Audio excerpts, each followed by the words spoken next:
Like, I don't have any animosity to it. Like, I've been with some sharks in this business. I'm talking like the guy that signed Lenny Bruce and Frank Zappa and Wildman Fisher. Like, he was my manager, Herb Cohen. These are all characters, and they came into my life for whatever reason, and it may not have been monetarily beneficial to me and more to them, but I still am honored that I had the chance to hang out with these characters and to be on Zappa's label, Bizarre Planet Records, and all that. Like, it's like, it was a different time, which my wife and I always joke about.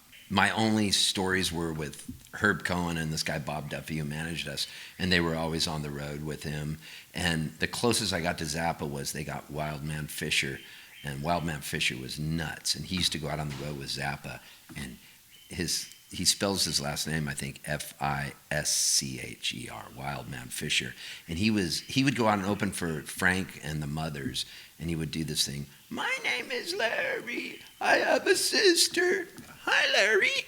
And so they got him to do my EPK, my electronic press kit, when I was in the Rugburns. And we went all around San Diego and LA, and we would interview people. There'd be a guy with a camera behind us, and it was like 1992 or 3, and they would stop people, and Wildman Fisher would have crumbs in his beard from whatever he was eating. He'd go, "Who's a better songwriter, Steve Poltz or Wildman Fisher?" And people didn't know who either of us were. Like, he would stop random people on the street. That's what made it so funny. And so he did my whole electronic press kit. And just hanging out with those guys and hearing their stories. And Herb Cohen was just like notorious. He's the guy, he signed Tom Waits. And he's on the cover of Nighthawks at the Diner. He's the guy sitting there. That was his manager. They managed Alice Cooper, Linda Ronstadt. And they owned the songwriting of Fred Neil, who Harry Nilsson did Everybody's Talking. And so you'd go in there, you'd see like Fred Neil, gold records and stuff. And just for me, somebody who was such an album liner freak as a kid that couldn't get enough information, that would read everything and scour it, I felt like so happy. And I signed my publishing deal on the hood of a Cadillac in Hollywood. And then he went, "I know a good place that makes an oxtail soup on Tuesday nights." And he'd take me to Musso and Frank's. And then, like, just all the weird stuff that happened in the Rugburns. Like, Weird Al wanted to direct our video, and he was obsessed with the Rugburns and would always come see us. And, and then he wrote a song called Albuquerque that's based on my song, Dick's Automotive. And if you A-B them, he was so into Dick's Automotive, he wrote Albuquerque, and it's got my cadence and everything, but he didn't give me credit. You know, like you normally knew he would do a parody of a Michael Jackson song. Well, we weren't big enough where we were known enough, but it was still an honor that he did a song based on that. And I remember Herb Cohen and Mutt Cohen. That was his brother, Mutt. Dude, these guys were notorious. Herb Cohen ran guns with Castro. Like, ran guns with him. Like, he was crazy. And Herb Cohen and Mutt were like, "Weird Al ripped you off, we're going to sue him." And they were going to go after it, but the judge was like, "Well, it's just an E and an A chord. And yes, it's an homage to the way Steve's singing, but he doesn't have to."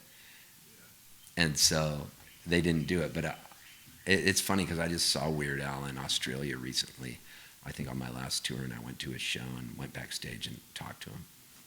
He seems like a really nice cat. He's a great guy. Great guy. Very smart. Yeah. Oh, dude, Herb Cohen. And then he had narcolepsy, and then he'd just fall asleep halfway talking to you and wake up. And he always had some blonde girl that he hired to be with him, like a lady of the evening with like huge big boobs and like makeup on. That was Herb Cohen. Dude, the guy was like one of these characters that you just don't have in today's. I'm not saying whatever's good or bad. I'm just saying, my wife and I have this joke where we always go, "It was the 80s. It was a different time." That this friend of mine always says in San Diego, meaning it can explain away any type of abhorrent behavior by anyone. Like, you could see Hitler on the History Channel and Sharon will go, "It was the 80s. It was a different time." Or you'll see anybody and she'll go, "Well, he made a good cup of coffee." Like, so the 80s, you know what I mean? It was it was a different music business where you just can't do the stuff that was done monetarily too. Like we were getting ripped off.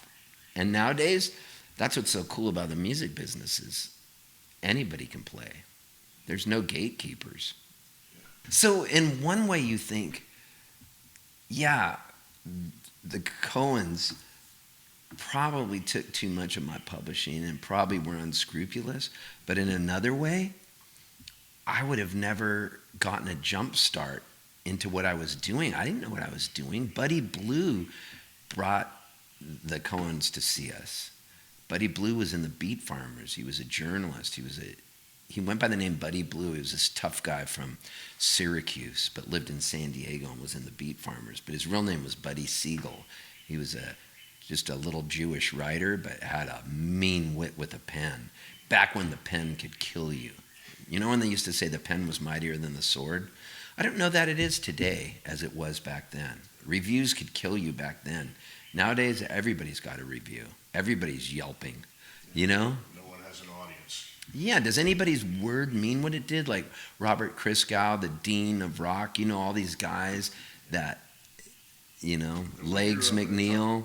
I remember I got reviewed in Rolling Stone by Anthony DeCurtis, and he gave me a great review on a major label release I had called One Left Shoe, and he compared it to the movie Nashville, and I was just like blown away. Like that meant a lot. But nowadays, if you were to put that up there, nobody would know even who that was, and it wouldn't mean anybody. It wouldn't mean anything to most people. Remember Legs McNeil? There were all these writers, and some of them were gonzo writers, like journalists, and it was a cool time. But now we're in a whole nother thing. What's crazy is you don't know where a song, I don't even understand what a hit song is and what makes a hit song. Because when I was writing with Jewell, and that was fun because when we were writing together back then, it was just for fun. And that's the true beauty of music. When you're writing for fun and you're not trying to write a hit, you're just writing we were two innocent kids writing songs and just having fun and writing the most silly, stupid songs. And I just loved some of the songs, like Food Stamp Love, I loved. And it was I like the whole idea that your lover is doling out food for you like you're on a government assistance program. And so the whole chorus was, I'm sick of your food stamp love. I wish I could find this song. Jewell has all this stuff archived. She has an archivist, so I'm going to ask the guy for it. And I thought, Food Stamp Love's a hit. And then we wrote on that same trip, You Were Meant for Me, which I was like, that's just another song. And then when we were writing You Were Meant for Me, I remember Jewell goes, we're not going to Poltzerize this one. This is a good one. And so Poltzerize became this verb for how to ruin a song, which is do a co-write with me and I will say the most idiotic line. And I'm not doing it to shock the other person. I'm doing it just because I love wordplay. And if it makes me laugh, I'm like, oh, this is cool. Because this all goes back to when I was a kid. And on the radio, I heard, hello, Mata, hello, Fada, here I am at Camp Granada. And I was like, this is the greatest song ever. Why aren't all songs like this?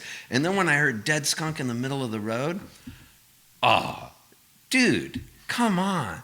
You got your dead rabbit and your two dead dogs. You know, all that stuff. Got your dead skunk in the middle of the road. The banjo, everything about it.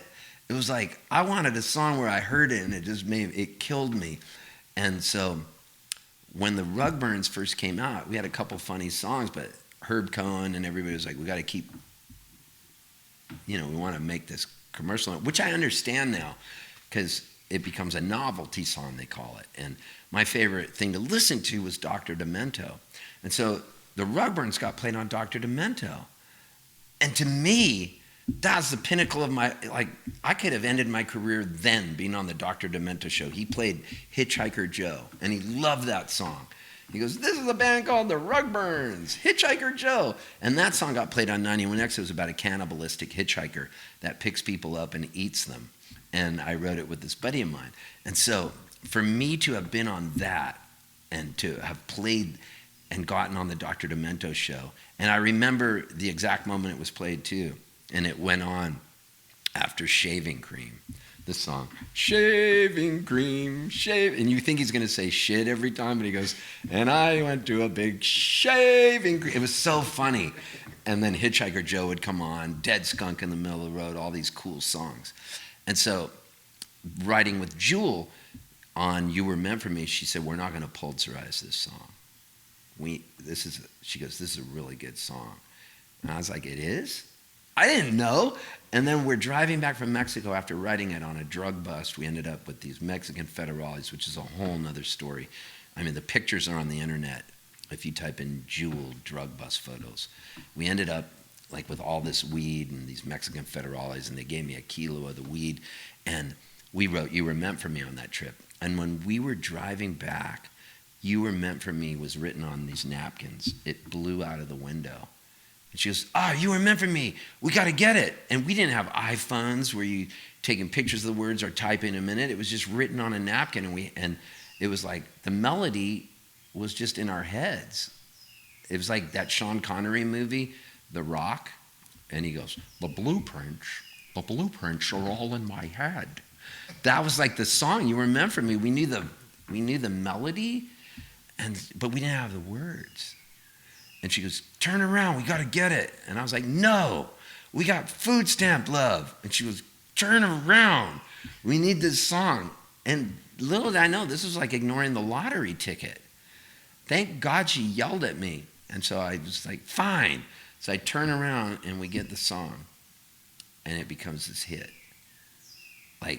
And we give all the songs to Atlantic Records. She got signed by Danny Goldberg. And Danny Goldberg, and then they hear these songs. And I remember I was with her in a meeting. I was like, what about Food Stamp Love? What about Food Stamp Love? And I was so serious.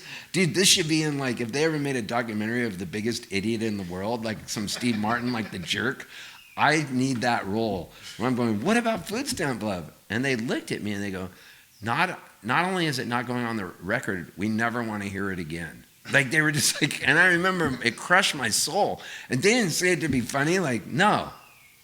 And then Jewell was like, I'm glad we didn't Poltzerize You Were Meant for Me. Like that became this whole thing. So I'm lucky I met her and then I wrote it with her, because it would not, number one, had I sang it, it would have never been a hit. But everything in life is timing. Radio, music. People don't even think of this, the average punter that's out there that grew up on the radio like we did. It's timing.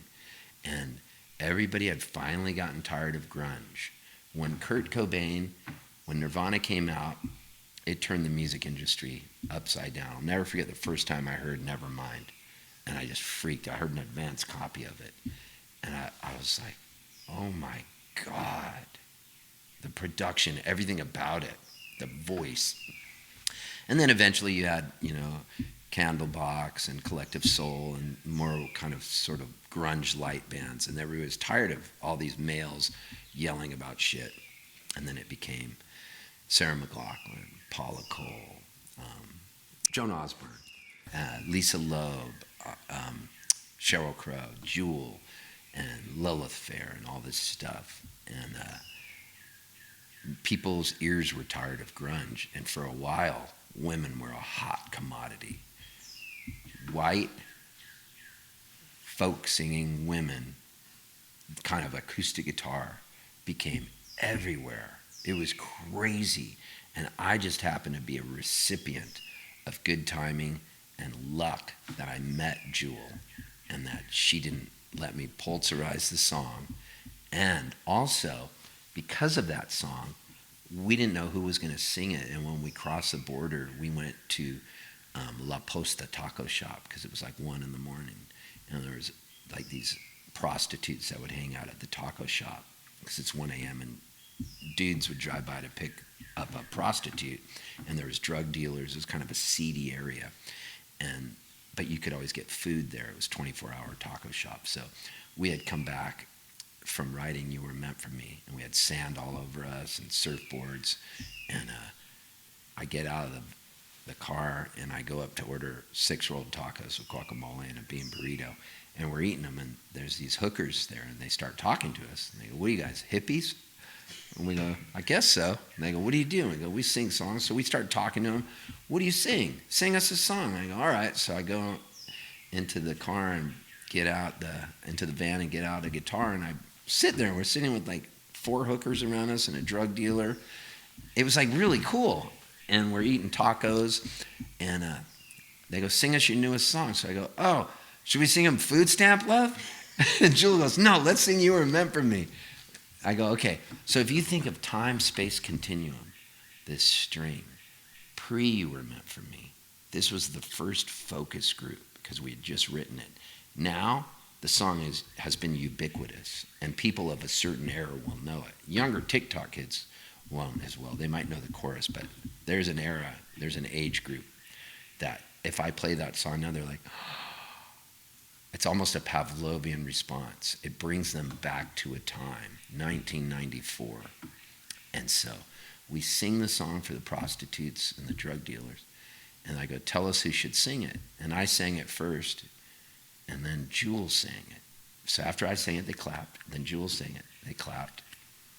And then I go, "Tell us who should sing it." And they go, "We're going to go over here and deliberate, and we'll get back to you." And it was a quick verdict, so I knew it was probably bad for me.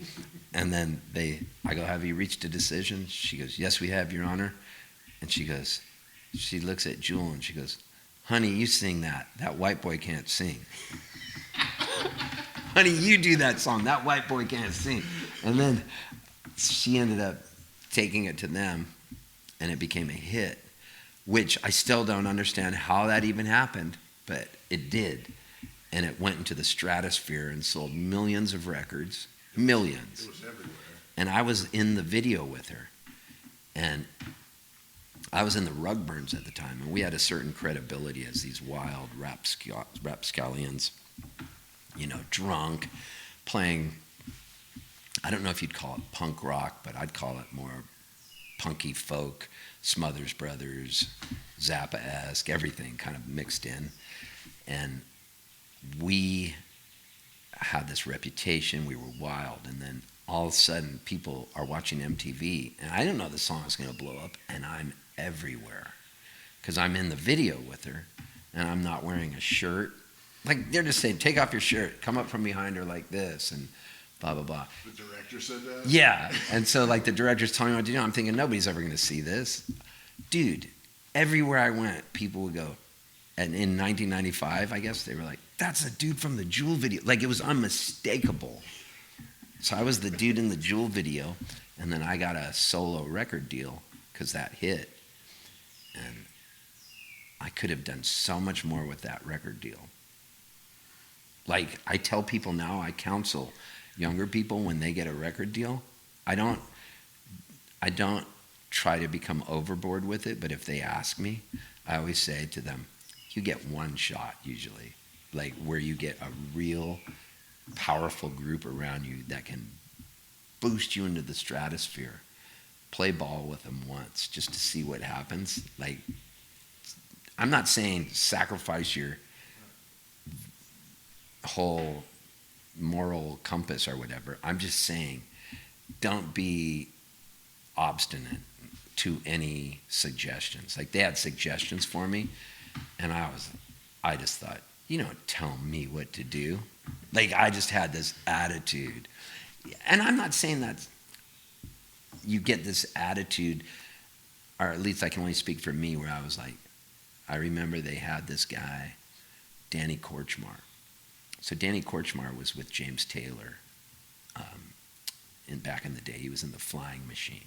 And so James Taylor has this song, Fire and Rain, where he goes, sweet dreams and flying machines and pieces on the ground, on Fire and Rain. Just saying that line just makes me just weepy. I mean, I love, especially early James Taylor, the way I was talking about Diamonds in the Rough by John Prine. That's the way I feel about One Man Dog. That record to me is everything. So Danny Korchmar, you'd always hear James go, where's Cooch? He called him Cooch. And Cooch wrote this song, Honey, Don't Leave L.A., that James did. And so I get this record deal with Mercury Records, and they start bringing all these producers to me. I'm talking really good producers, you know. I remember one day I had lunch with T-Bone Burnett and Joe Henry. And T-Bone wanted to oversee the record with Joe Henry producing it, but T-Bone would executive do it. And then they flew in Danny Korchmar. Like they'd fly people into L.A. Danny Korchmar came in. And I get to have lunch with him. And I'm just like, holy shit, this guy influenced my life. And then he proceeds to tell me that he would change my lyrics in my song Kicking Distance, a song that was never going to be a hit anyways, but it's a cool song. And the chorus says, I'm within kicking distance of your heart, and I must warn others from you. And it's about a heartbreak. And there's a line in it where I say, what started so simple has turned into a pimple, unsightly and sore to the touch. And so we're eating lunch. He says, you know, we got to talk about your lyrics if I work with you. There's a song you have called Kicking Distance. And I was like, yes. And I could feel the hair on my neck stand up. And he goes, you have a line in there, what started so simple has turned into a pimple. I would want you to change that. And I was seething inside. Otis, may I call you Otis? I was seething. Like, it did not sit well with me. Now, the Steve of today at 64 years old, I don't give two shits. Oh, you don't like that? Okay, what else can we come up with? Like, I'm so much more amenable, but back then, I was an immovable object, and there became a chasm between us, and we were immediately at loggerheads because of this one statement he said. Like, what a dickhead I am. Not him, me, for thinking that. Why can't I exhaust every possible angle to make the song the best it can be? I look at things differently now.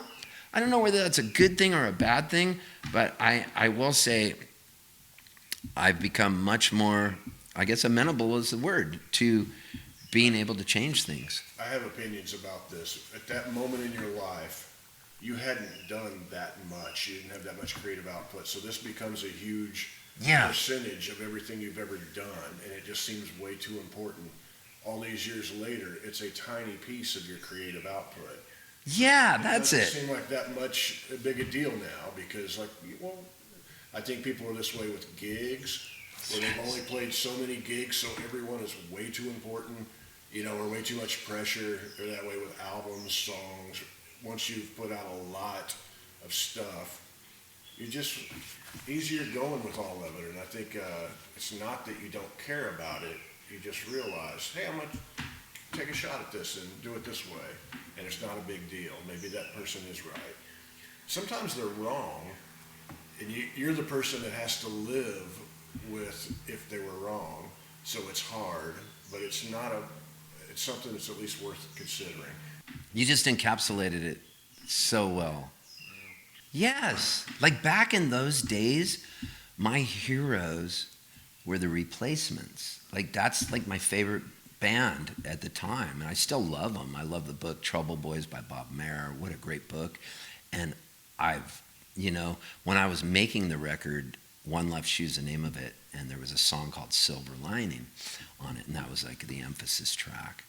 And I'm in the studio, and on drums I have Jim Keltner, I have Leland Sklar on bass. The producer I ended up picking was Stephen Souls, and Stephen Souls was in the Alpha Band with T-Bone Burnett. He was in Bob Dylan's Rolling Thunder Revue. He was in the movie Ronaldo and Clara. Like he checked all the boxes, and he had produced one of my favorite albums at the time called Peter Case, the Man with the Blue Postmodern Neo-Fragmented Guitar. Love Peter. Yeah, so all these boxes were checked. I'm not saying I made the bad choice in picking Stephen, but I could have picked a more commercial person. But Stephen put together a band. Leland Sklar, Dean Parks on guitar.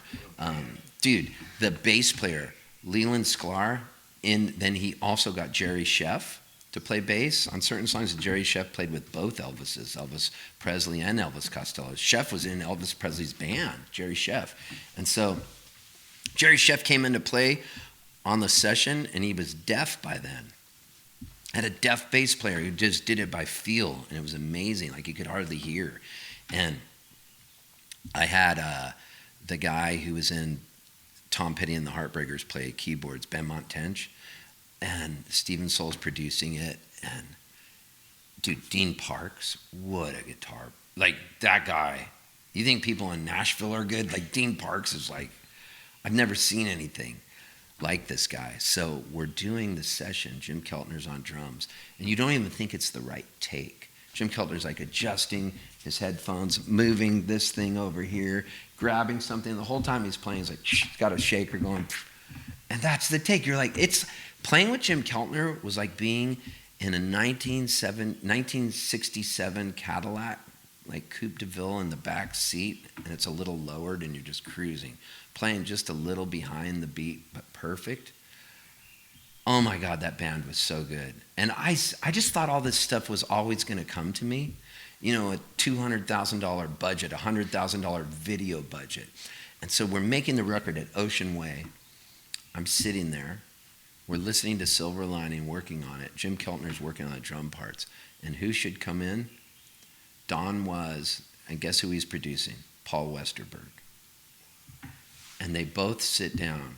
And me being, I'm like a huge Replacements fan. I can talk Replacements. I can talk Grateful Dead, and I can talk Replacements really well. Like I know that, and John Prine, and Dylan. But there's things I'm fluent in, and the Replacements are like my heroes. And he's sitting right next to me, listening to this lick on Silver Lining, this guitar lick. I'm in D, A, D, F sharp, A, D, this open tuning, and I'm playing this lick, and it, on the wall it says no smoking. Big letters. Westerberg just pulls out one of those black cigars, those thin that look like cigarettes, you know, cigarillos. He just ignores it, lights it up, sits down. He's listening to it, and then he looks over at me and goes, "That's a nifty little lick." And I was just like, "Thanks." Dude, that was it. That was all I needed. He told me it was a nifty little lick.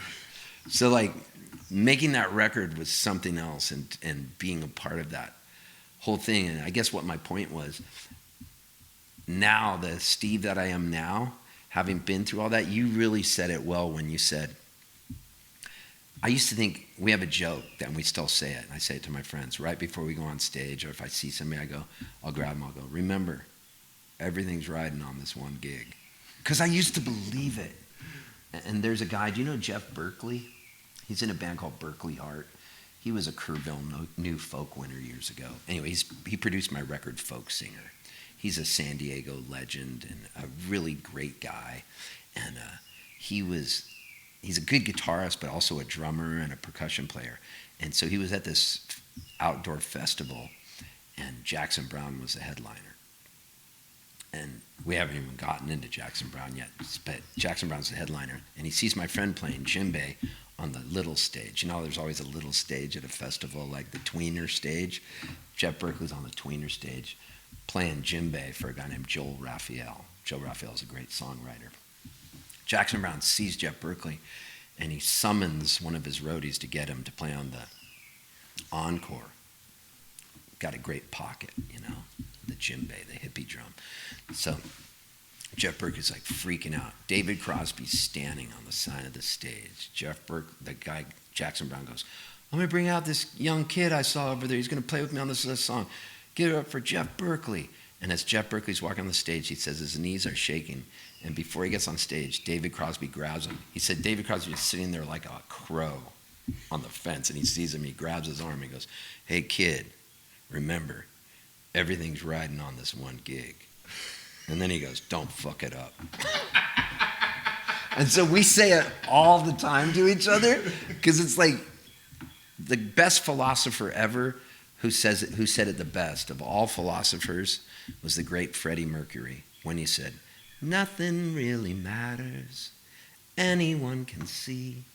Nothing really matters." I mean, that. In 100 years, none of this matters. Nobody remembers us.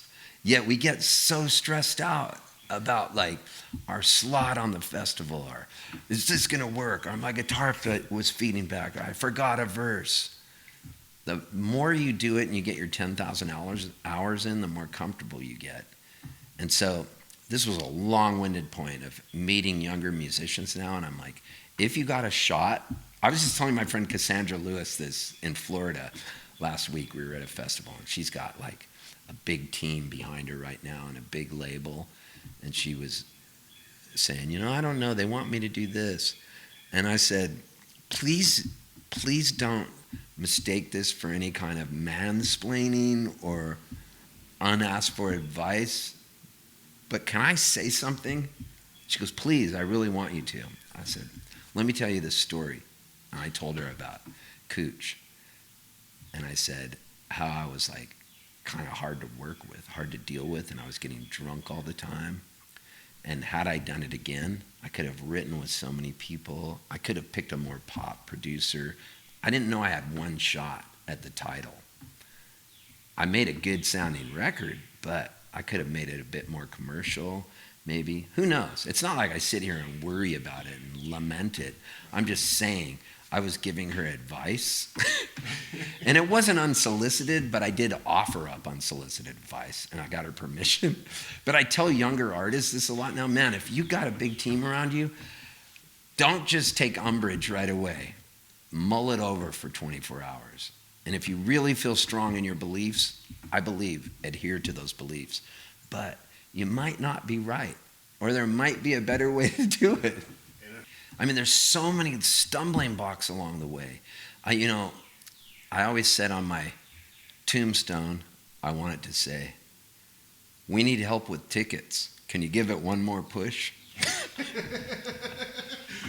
just got an email like that. Yeah, because that's what I'm dealing with. And I talked to my agent, who I love, Adam Bauer. I've been with him for years. Love my booking agent. And I'll say, man, I'm having a hard time selling tickets here. He always says, you just need that one hit. Because he books Colin Hay. And Colin Hay has those Men at Work hits. And I go, I had a hit with You Remember Me, but what I learned, I didn't sing it. So nobody gives a shit who co-wrote it. Jewell was the one who had the hit. They're not coming to see a guy who co-wrote it. They don't care. They don't care that I co-wrote songs with Billy Strings or Molly Tuttle. Sure, it's all resume fluff that you can add on to your list of accomplishments, but it doesn't. You know what makes me laugh? When I see people's bios or a newspaper previewing a show, they go, has opened for, we're all trying to hustle and sell some tickets, and some stuff's just out of our control. What's weird about having a song that becomes a hit is you don't know. You've heard stories of mailbox money. What's mailbox money? There's always this thing, oh, he gets mailbox money. What's mailbox money? It's a check that comes in quarterly because you did something. You wrote a song. And for me, with You Were Meant For Me, it started getting used in shows like The Office. A wedding band would be playing it when somebody's getting married, and Steve Carell gets kicked out of the wedding. And he's singing the song outside. And my harmonics that I play on that song, do-do-do-do-do, he sings and goes, do-do-do-do-do. That, to me, was as good as being on Dr. Demento, because I just influenced television.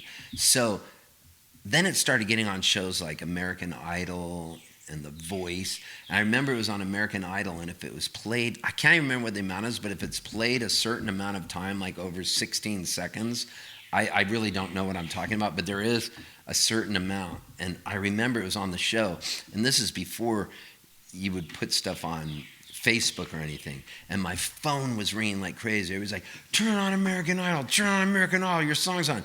And I remember all I cared about was like, is it more than 16 seconds? And it was on for like 18 seconds, and I went, cha-ching, because I knew my BMI check was going to come in next quarter, and it was going to show American Idol, and there was going to be thousands of dollars because somebody did a cover of it.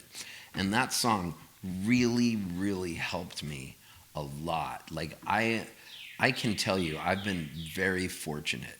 I'm a lucky person. Yes, I worked hard and had dogged determination, but I was the recipient of timing and luck, and the fact that I wrote that with Jewell. and that she didn't let me Poltzerize it. And that song ended up paying a lot of my bills. And to this day, I still get a little bit of money from it, and it helped me finance my career. That song was a government assistance program that all my other songs have sucked off the tit of. Like, all my other songs sucked off the tit of You Were Meant For Me. You Were Meant For Me allowed me to write the most ludicrous, insane songs because I had that one song that paid the bills and allowed me to be the Lewis and Clark expedition and go out and find little gigs like the Blue Door in Oklahoma City and places that I could afford to get out to. I may not make a lot, but I was able to pay for my career. It was an endowment from the arts, almost like the gods said, give that guy one hit, but don't have him be the one who sings it because he'll be dead.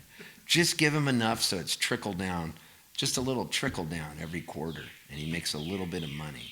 And my checks were coming in my mom and dad's house when that song broke because I didn't even have a regular address.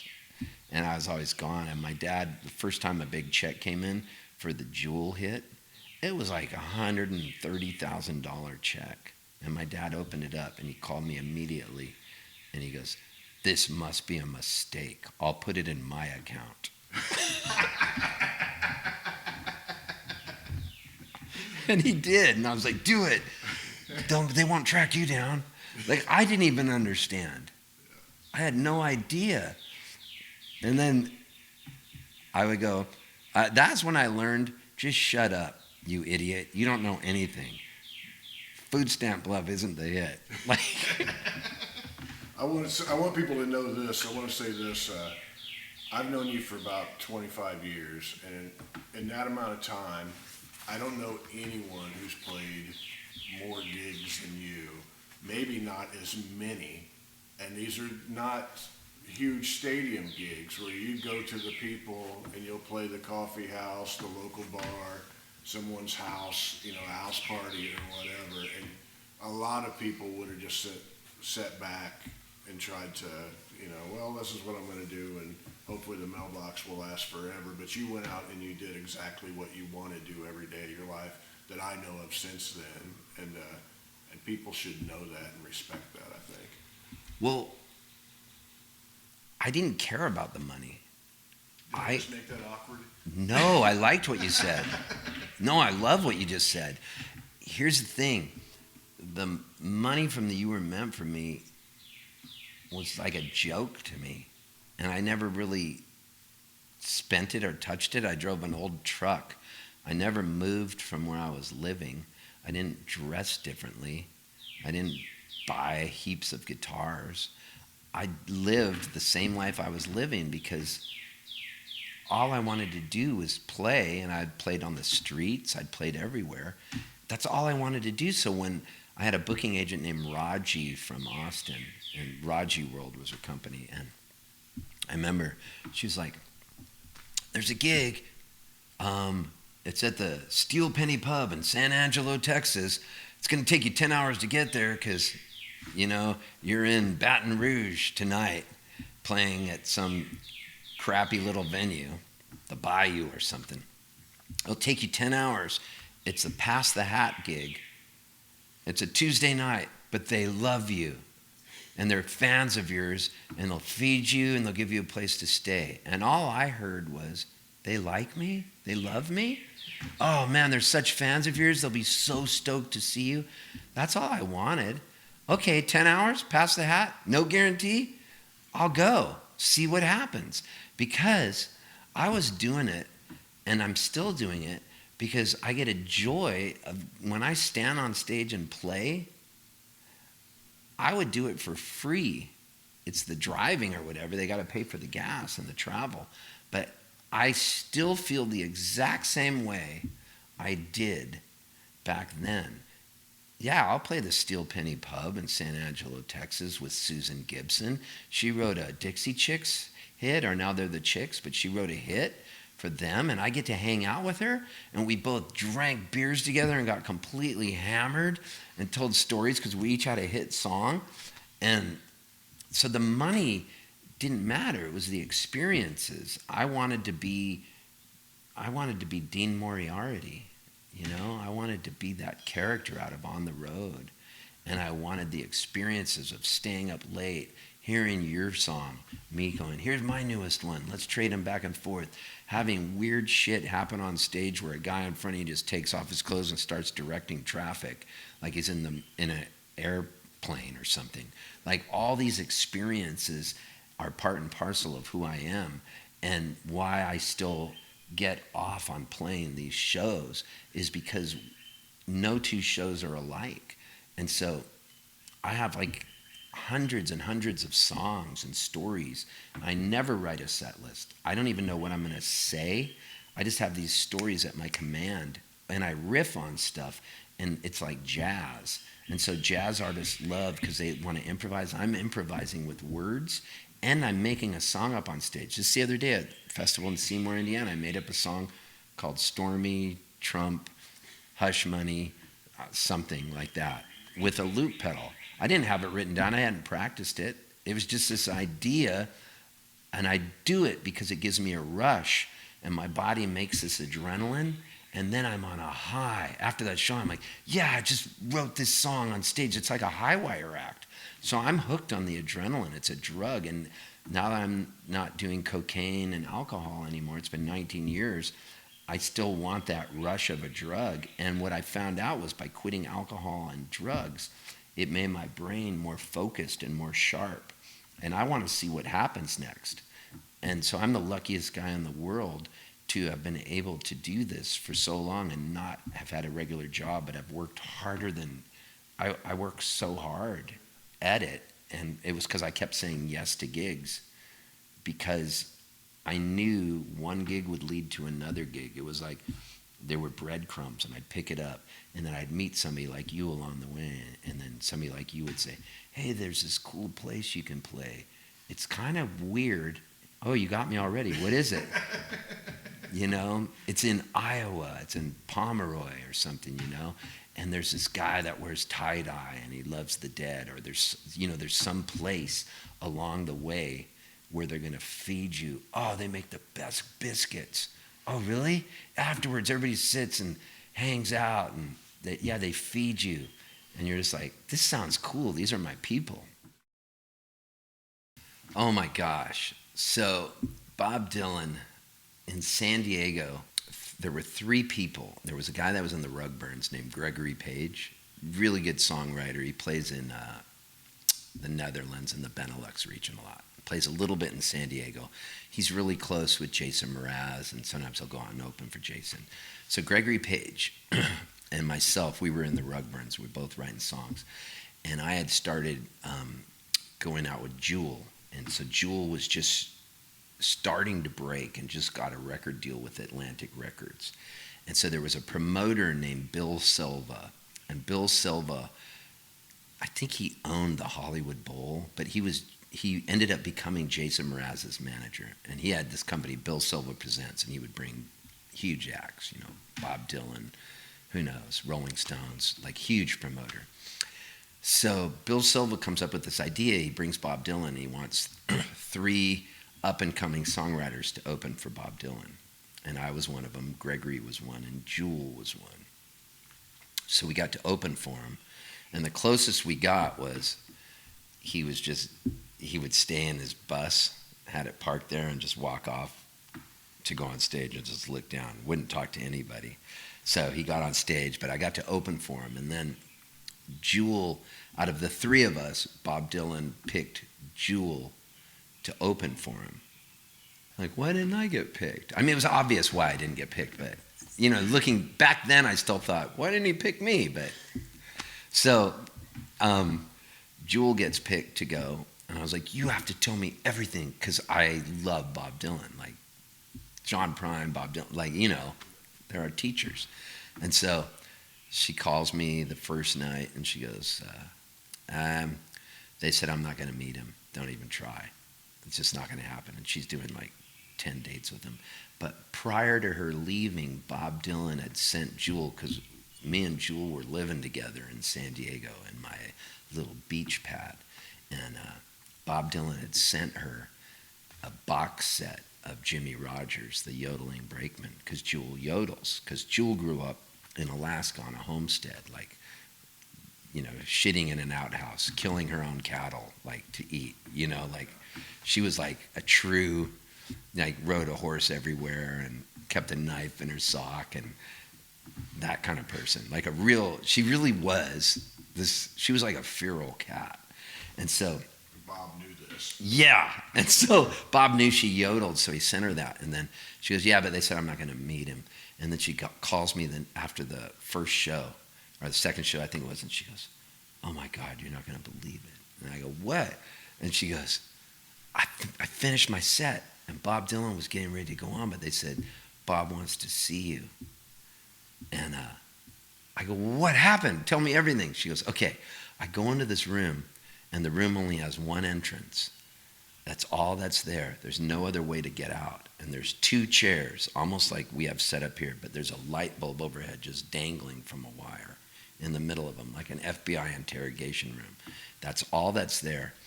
And Jewell comes in, and Bob Dylan's already sitting in the chair, and they lead her in.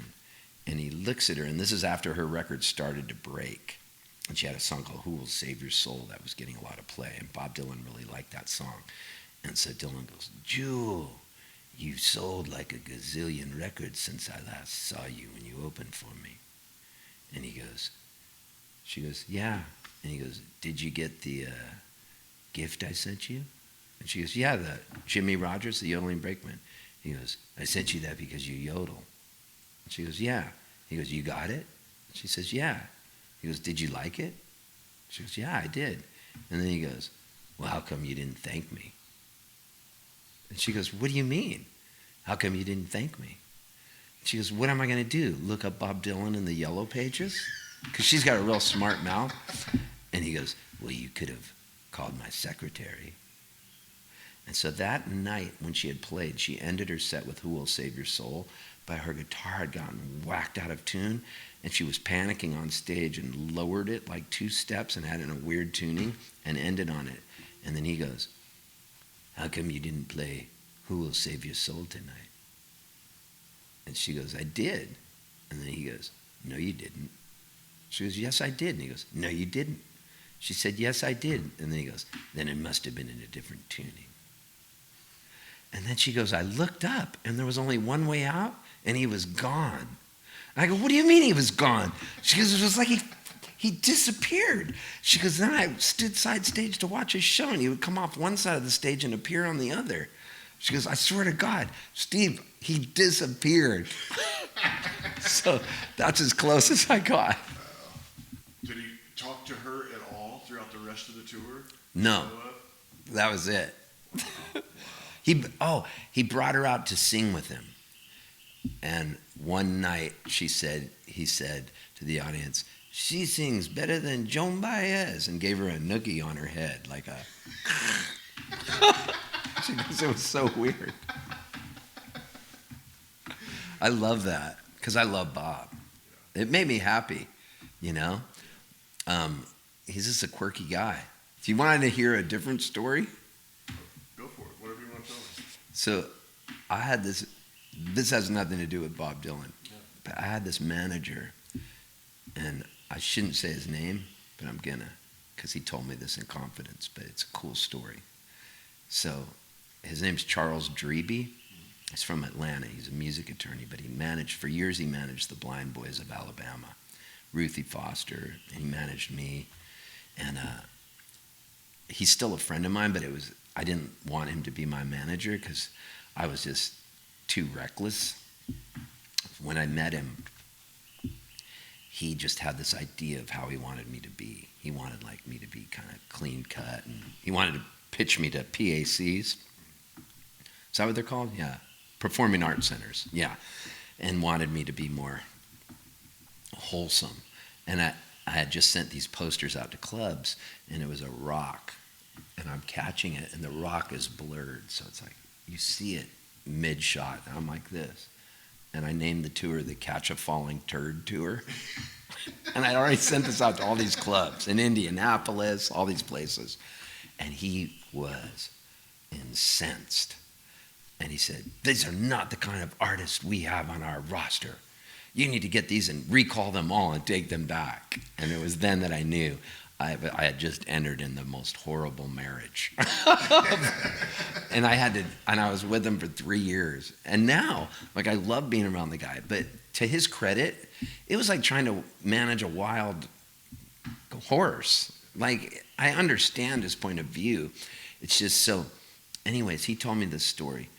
The Blind Boys of Alabama were they would get asked to sing background vocals and do duets with people. And Lou Reed was making a record where he did all these duets with people, and he wanted the Blind Boys of Alabama to sing.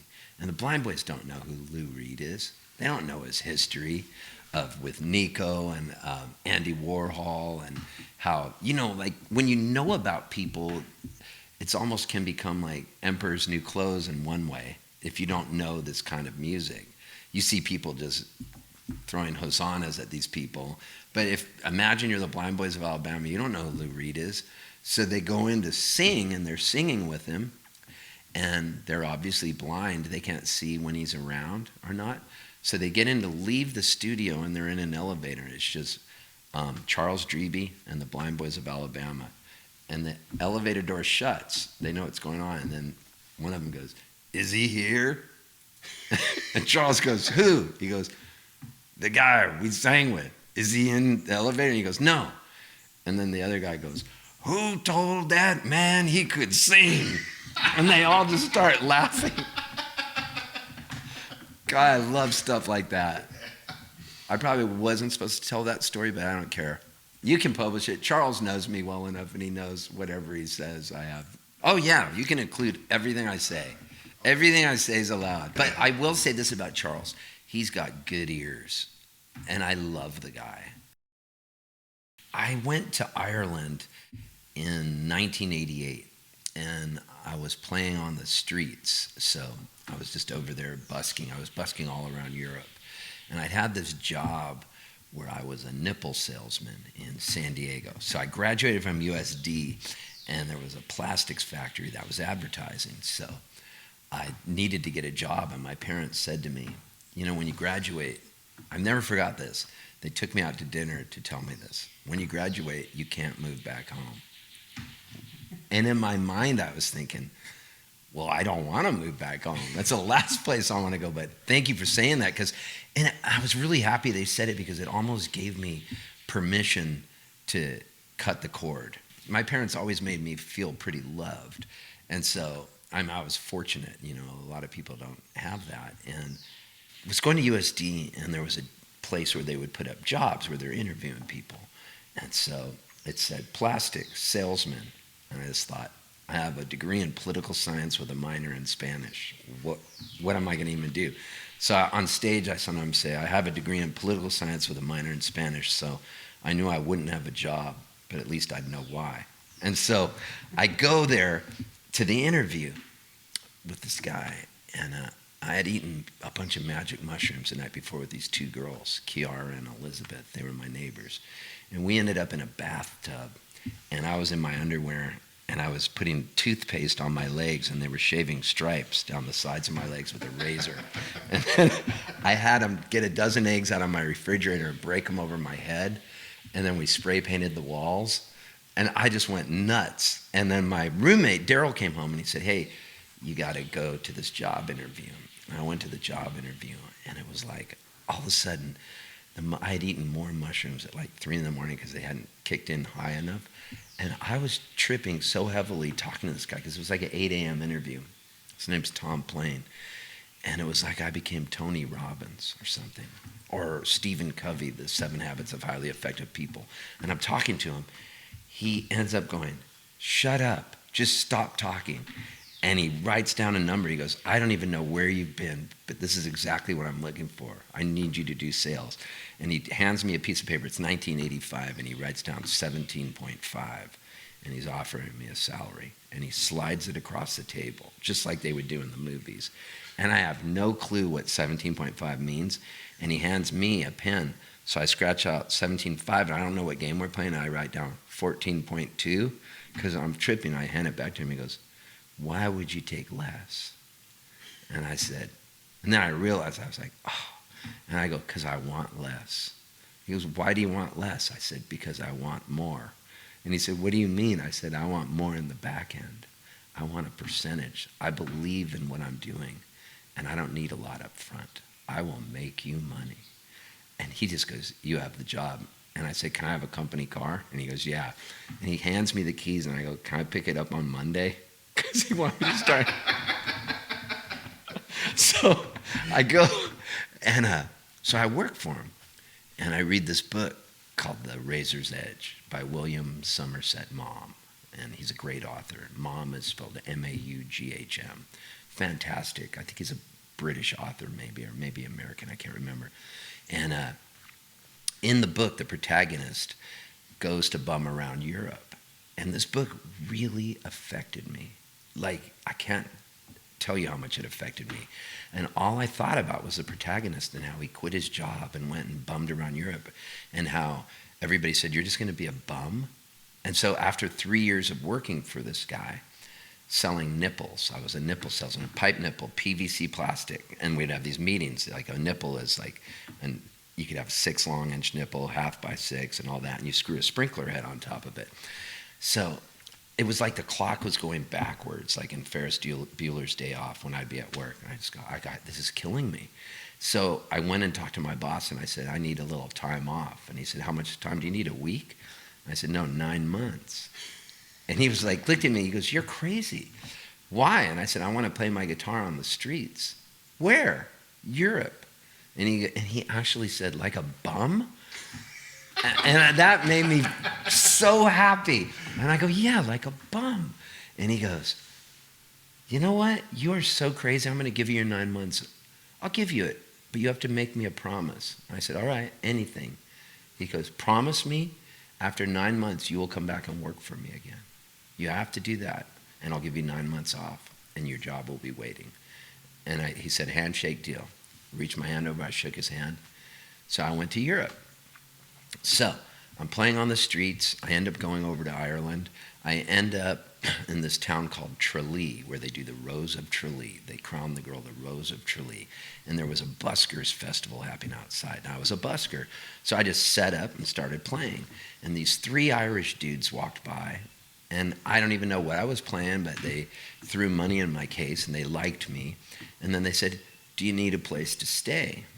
And I said, yeah, I do. And they said, you can come stay at our house, because that's how it is. You know, when you take a leap of faith, and there's always going to be a net, but you don't know how far down the net's going to be. But you take a leap of faith, and hopefully something good happens. Well, something good happened. So I go to their house. It's 1988. They have all these vinyl records, and they go to work every day. They leave me to have the run of their house. What do? I just start going through their vinyl records every day and learning songs. What did they have? Every John Prine album up till 1988. So I don't know what the discography would be, but all I know is I fell in love with Diamonds in the Rough, and they had that on vinyl, which is still, to this day, probably my favorite John Prine record. There's something about it, and it's just got this raw energy. Not that I don't like his later stuff, I love everything, but Diamonds in the Rough captures him at this moment. And I would put that record on. You know, we didn't have Google. You can just look up and get a YouTube lesson for, you know, how to play a certain song. And I would put the vinyl on, fall in love with a certain song, and then start going, I come home from work this evening, there was a note in a frying pan. It said, fix your own supper, babe. I run off with the fuller brush man. And I was like, that to me was pure poetry. Like, it got me so excited. It was like the craziest thing, reading that. And I remember thinking, who writes this? John Prine is speaking to me. It was like, it didn't, all the money in the world, you could take anything Elon Musk had, Bill Gates, Jeff Bezos, anything, but none of them could do that. And that to me was the Holy Grail. So then I fell in love with John Prine. Obviously, I knew who he was prior to that, but I didn't do the deep dive. So I come back to the United States. I go back and I get my job again. My hair is long. My boss was looking, you got to cut your hair. And I go back, and I'm a man of my word. I really told him I was going to do it, and I worked for him for a few more years. And then I said, okay, I've done my time. I went till 1992, worked for him for another 2 to 3 years. And then the Rugburns got a record deal, traveled all around, and I always thought about John Prine, and I thought, I'm never going to meet John Prine. I end up getting a record deal with Mercury Universal, and then I start coming to Nashville, and I would play some shows. Well, it just so happens one night, this guy, Al Bonetta, comes to my show. He goes, Steve, John Prine would love you. You got to meet him. You guys would get along great. I want you to meet him. Every time I came to Nashville, John Prine's out of town, but I would go to Al Bonetta's house. I think it was called something Frog or Sleepy something Frog. I can't remember, but yeah, that guy made a lot of money off John Prine. Just put it this way. Al Bonetta could charm, he could take money from anybody and make you feel good about it. Even though, and I don't like to speak ill of the dead because he cracked me up, but this guy had the golden tongue. And so I would go over to Al Bonetta's house. He had adopted a Russian kid named Yuri, who unfortunately died. And Al Bonetta would make me lunch. He would always come to my shows, always kept in touch with me, and I never got to meet John Prine. One day I'm in San Diego where I lived. I go surfing. I get out of the water. I got like a 9-foot board. It was a perfect day. There was a swell coming in from Mexico, and I would surf at this place called Little Point that had a perfect left. And if you're goofy foot surfer, that means your right foot's forward and your left foot's back. Picture yourself on a skateboard. So your right foot, normally people, their left foot's forward. So if your right foot's forward, that's called goofy foot.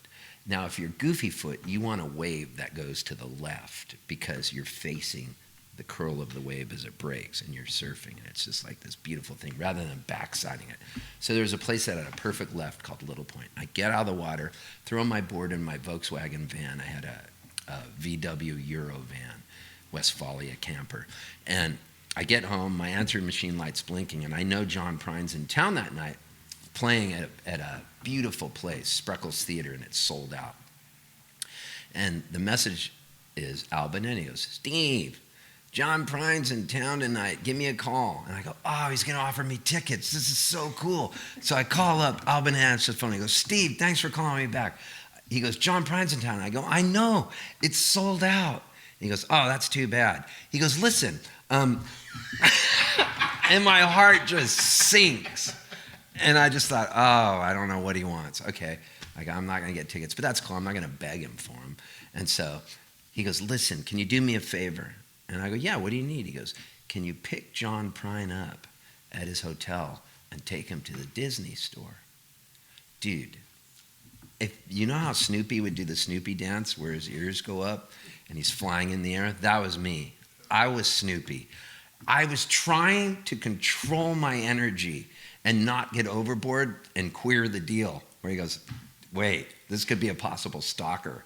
So I go, yeah, my voice got high. If you were an FBI profiler, all the lights would have gone off. I went, yeah, I can get him. And so sure enough, I go, where's he staying? He goes, oh, he's at the Horton Grand Hotel. Well, in my mind, we didn't have Google Maps back then, right? And in my mind, I'm triangulating it in the map of my mind because I know San Diego really well. And I go, Horton Grand Hotel is right across the street from Horton Plaza. Horton Plaza is where the Disney store is. Because Al Bonetta says, I need you to take him to the Disney store to pick up toys for his kids because it's the end of his tour and he needs to bring toys home to Tommy and Jack. And so I go, yeah. So I go down and I don't tell Al he can walk across the street. Sean can walk across the street to the Disney store. I go, I'm going to get him in my van. And I'll drive down, I'll pick him up at his hotel, and I'll get on the freeway, and I'll come up the back way. John's not going to know. He's not from San Diego. Nobody's going to know. And I'll go to the underground garage, lead him into the Disney store. No one will be any the wiser on that. So I go down to pick John Prine up. I just gotten out of the water, and Al needs me to do this right away. So I got my board shorts on. I'm dripping wet. There's sand on me. I'm wearing flip-flops.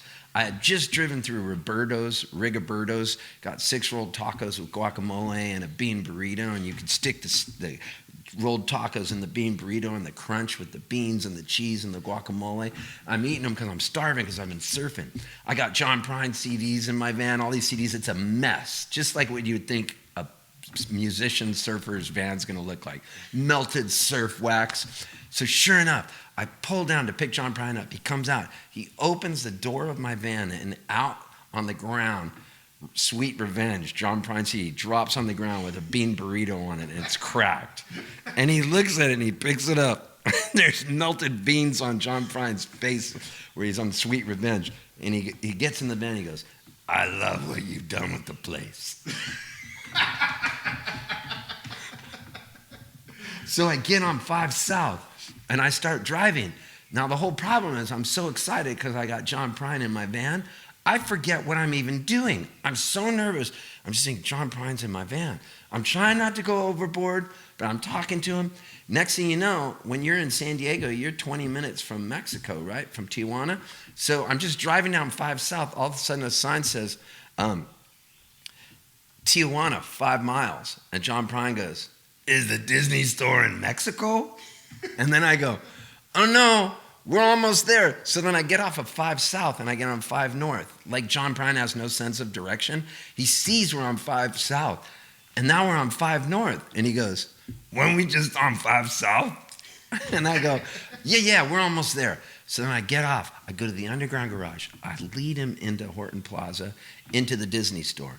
And then he goes, I got to call my wife Fiona real quick because I can never remember what I got my kids. I might have already gotten them. And he looks at me, and this is why he's John Prine. He goes, and they never forget. And I was just like, in my mind, I was going, that's why you're John Prine. Most people would say, I can't remember if I got them, so I'll call my wife. No, they never forget. Brutal. So then he gets on the phone, and he's talking to Fiona. And then as he looks up, I see him look up, and there's a sign blinking. It says Horton Grand Hotel. And I see the look on his face. And he looks at me, and he looks at the sign, and he looks back at me. And then he takes the phone, and he goes like this, and he goes, isn't that my hotel?